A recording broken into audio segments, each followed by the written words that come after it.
Live from WTVO 17 and your home team, Eyewitness News at 5 starts now. COVID relief signed into law. President Joe Biden reflects on passing the American Rescue Plan and his next item on the to-do list. You want her to have that fulfillment, the closure, knowing that there's still good people out there. 1 week after a Beloit woman is robbed in broad daylight, the community assures her she isn't alone. Local businesses rally around Rosie. A STATELINE nonprofit works to keep students on the right path. Their plan to move middle schoolers right along to graduation day. Good evening, I'm Mimi Murphy. And I'm Eric Wilson. Months after someone shot him while behind the wheel, a Rockford man has died. 31-year-old Willie Watson was shot on Whitman Street last May. Police say he was headed south on Church Street when someone in another car fired shots at him. Watson lost control of the vehicle and crashed into a parked car. No one else was hurt. Watson was rushed to the hospital and has been in numerous medical facilities since then.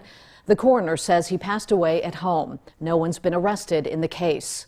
We're learning more about the woman who died in a single car crash yesterday in Winnebago County. Investigators say the victim is a 38-year-old woman from Roscoe. Wednesday, sheriff's deputies responded to the intersection of Belvedere and Atwood Roads in Harlem Township.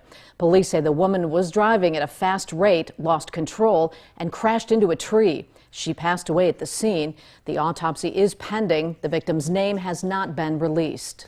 A Rock County community raises money to catch a group of criminals who robbed a senior citizen. Last week, a man distracted the 94-year-old Beloit woman while 3 other men snuck into her home. The suspect said he was working across the street.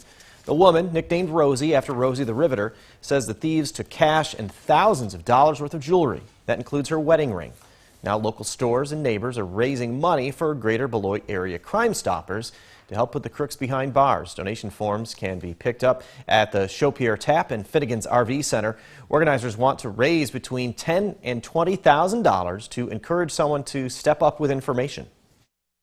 If we're fortunate enough to get, closure on the people that had the audacity to step into her house and rob her in broad daylight like that, that's going to be good for her and her mental well-being. If you can't donate but still want to help, the community is also collecting cards for Rosie. You can send them to the South Beloit address on your screen right now. More help is on the way for people impacted by the pandemic. President Joe Biden signed the American Rescue Plan into law this afternoon. The package includes $1,400 stimulus checks for a majority of Americans. It also includes support for a national vaccination program and money for schools to reopen. Congress passed the plan yesterday. The final vote came down without any GOP support. Republicans say the $1.9 trillion price tag is too expensive and contains too much that's unrelated to COVID relief. Historic legislation is about rebuilding the backbone of this country and giving people in this nation, working people, middle-class folks, people who built the country, a fighting chance. This evening, the president will mark the one-year anniversary of the pandemic with a primetime address. It will be his first since taking office. He's expected to talk about the lives lost to COVID and give some ideas as to when life may return to normal. That starts at 7 right here on WTVO. More than 10% of Illinois residents are now fully vaccinated against COVID-19. More than 112,000 of those were administered over the last 24 hours. The average number of daily vaccinations continues to climb. It's now above 98,000. To date, the state has given out more than 3.6 million doses. Just over 353,000 were in long-term care facilities. Some federal health guidelines in those nursing homes are now being relaxed. The government says nursing home residents who've been vaccinated can hug their families and friends again. More indoor visits are being allowed too, but everyone's still encouraged to wear masks and wash hands frequently. Deaths among nursing home residents dropped dramatically as vaccinations have sped up. Nearly 4 million nursing home residents and staff have been inoculated across the country. Early Sunday morning, clocks across the nation will spring forward for daylight saving time. While the switch means the sun stays out later, it can play havoc on our bodies. The change can throw off our circadian rhythm. That's the natural cycle our bodies are based on, the day and night cycles. This disruption can lead to health problems, including a higher risk of heart attack and stroke. Your mental health can also be affected. To make it easier on yourself, a local doctor from Swede suggests easing into the switch. If you have 3 nights, you can do it over 20 minutes each. If you have 2 nights, like only you have Friday and Saturday and to do it half hour each. That will be easier than making the change in 1 hour. Dr. Zeter also suggests exposing yourself to plenty of sunshine in the morning. That helps your body wake up more quickly. Stateline communities will soon have smoother roads thanks to a transportation grant. It's part of Rebuild Illinois.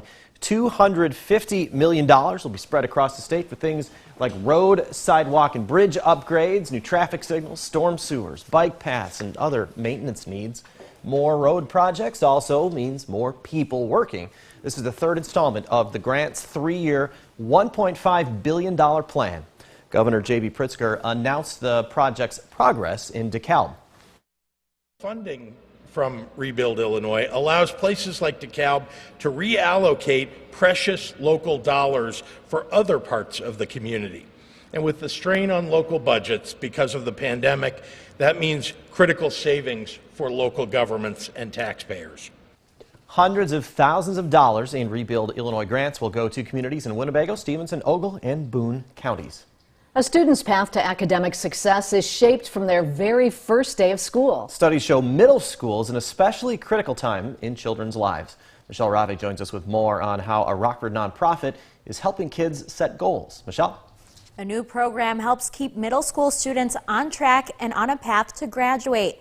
The Move the Middle initiative, led by United Way of Rock River Valley, was created in 2019 at Lincoln Middle School. Data like attendance, behavior, course performance, and social and emotional needs are used to identify each student's needs.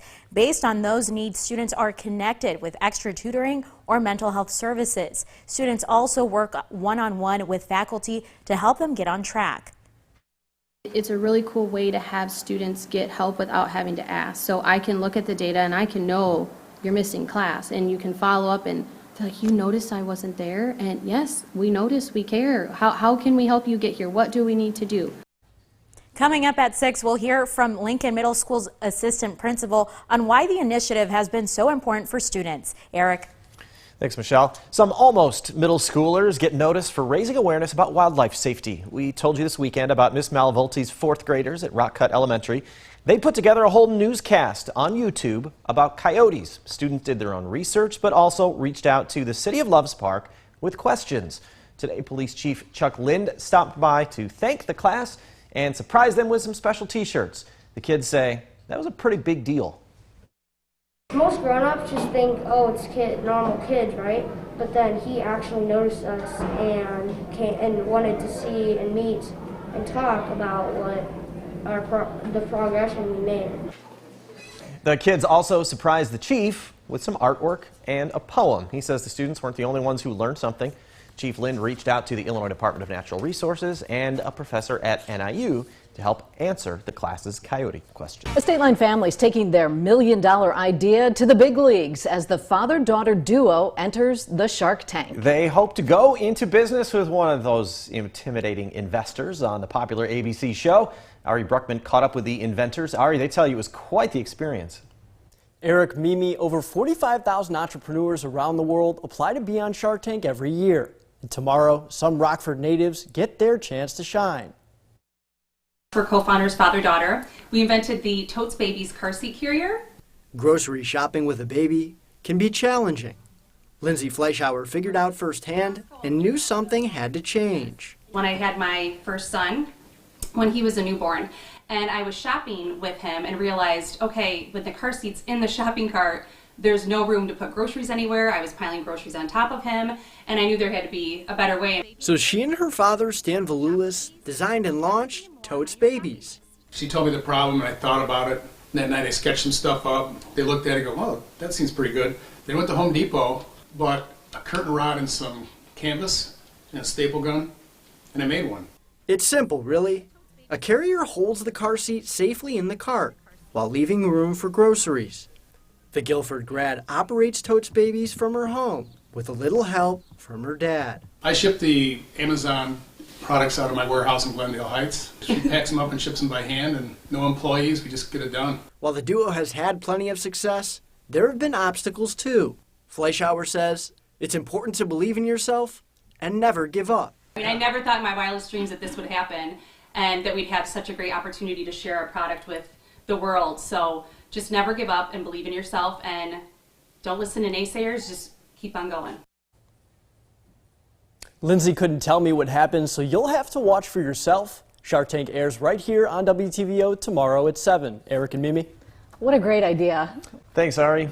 Now, your first warned weather forecast with Chief Meteorologist Candice King. Plenty of sunshine and a bit of wind for us today. A live look with our Marcel SkyTrack camera out of the Park Hills Golf Course in Freeport. You can see the flag kind of whipping around. No snow on the ground. In fact, over the last several days, we've had a lot of melting take place. That clear sky, that will continue as we go through the remainder of this evening, and the wind out there will also begin to lighten up. Now, our high temperatures for today in the upper 50s and low 60s, but that was achieved shortly after midnight. Cold front came through and our numbers dropped off quickly into the 40s and even a few upper 30s. So it felt a lot cooler out there, but we were able to rebound back into the 50s for most of us, and that's where a lot of us stay here this evening. Winds still breezy from the west at about 10 to 20 miles per hour. We've had some gusts close to 30, but again, the wind will begin to subside as the sun does set this evening and turn light here during the overnight. At 47 in Freeport, 49 in Dixon, Rochelle, DeKalb, and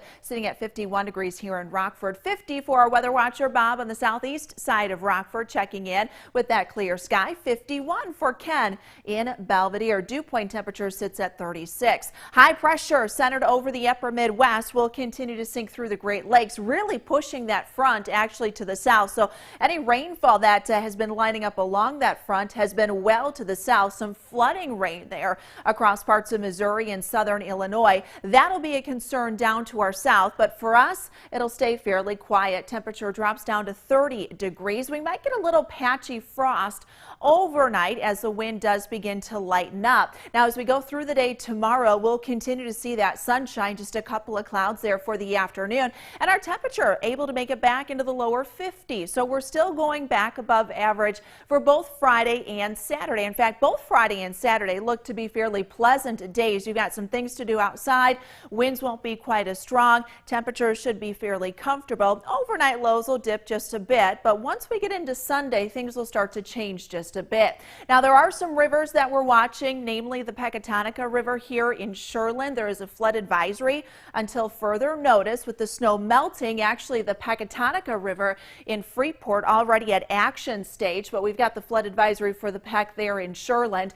Current river level at 10.39 feet, action stage at 11, and then flood stage, once you hit that minor flood stage, comes to 12. It is expected to rise into the weekend and could get very close to that minor flood stage. But the good news, we are going to stay dry. 53 degrees for tomorrow. Winds will stay light, still coming in from the northwest. As we head through the next several days, 53 degrees on Saturday. Don't forget to set your clock ahead before you go to bed Saturday night as daylight saving time begins on Sunday. Sunday we'll start off with some sunshine, but the cloud cover comes back in. And with that, we've got our next low pressure system that we'll be keeping an eye on. This could bring some rain showers late in the day on Sunday, but it does have some dry air to overcome. Might see a little of a rain-snow mix or kind of a wintry mix there on Monday. Some of that will linger into Tuesday, but our temperatures will drop back into the 40s, so falling a little bit below average, guys, by next week. Now, the Napleton Sports Desk with Sports Director Scott Lever. The IceHogs won their last 2 games, which this season qualifies as a major hot streak for the Hogs. They'll try to make it 3 straight tonight when they host the Grand Rapids Griffins. This game will be a challenge for the IceHogs. And David Greenberg will be covering the game for us, and he joins us right now live from the BMO. David?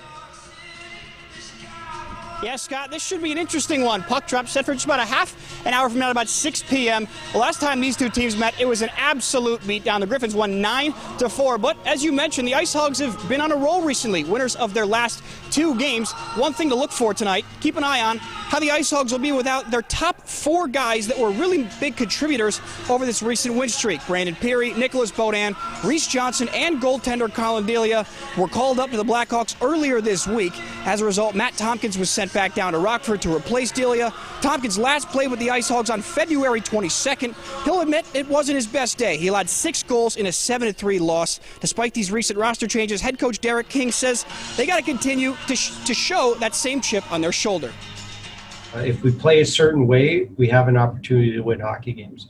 And we did that against Iowa over the weekend, and we came out with wins. So hopefully that just keeps snowballing into, okay, continue to build off of that, and we'll see how we do come GR on Thursday. Yeah, as you know, it's been super tough for this team with the guys going up and down. Coach King also added that it's been tough for them to find their identity through this. I'll be here for the rest of this game. Make sure to tune back in at 6 o'clock. I'll have more live updates from this one. But until then, Scott, back to you. All right, thank you, David. Now we have one other nugget of IceHogs information. Defenseman Chad Chris will miss the rest of the season. He had shoulder surgery yesterday. He'll need 5 to 7 months to recover. Well, I told you a month ago, Fred VanVleet was expected to be part of USA Basketball's pool of 57 players to be considered for the Olympic team. That became official today when USA Basketball released the list of 57 names, and VanVleet is on it. There won't be tryouts for the team this year because of COVID. USA Basketball will simply pick the final 12 players that make the team after the NBA season ends. That's sports. We'll be right back.